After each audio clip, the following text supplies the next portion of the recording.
આ બંને ઘટનામાં ઇલેક્શન કમિશનને રક્ષણ માટે પત્ર લખવામાં આવ્યો હતો। ઇલેક્શન કમિશન દ્વારા આ પત્ર તો સ્વીકારવામાં આવ્યો છે અને સાથે સાથે ગૃહ વિભાગને પણ તાકીદ કરી દેવામાં આવી છે કે પોલીસ રક્ષણ આપવામાં યોગ્ય, જો જરૂરી જણાય તો પોલીસ રક્ષણ આપવામાં આવે।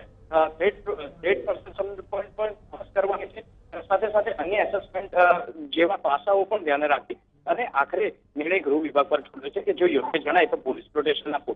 એટલે ગૃહ વિભાગને તાકીદ કરી દેવામાં આવી છે। ચૂંટણી કમિશન તરફથી પત્ર પણ લખી દેવામાં આવ્યો છે। એટલે આગામી સમયમાં હાર્દિક પટેલ અને રેશમા પટેલને પોલીસ પ્રોટેક્શન મળી શકે તેવી શક્યતા જોવા મળી રહી છે। બિલકુલ નિર્મલ, આભાર માહિતી માટે। તો જરૂરી જણાય તો પોલીસ રક્ષણ આપવા માટે પત્ર લખવામાં આવ્યો છે અને ભવિષ્યમાં રેશમા પટેલ અને હાર્દિક પટેલને પોલીસ રક્ષણ મળી શકે છે તેવી શક્યતાઓ જોવાઈ રહી છે।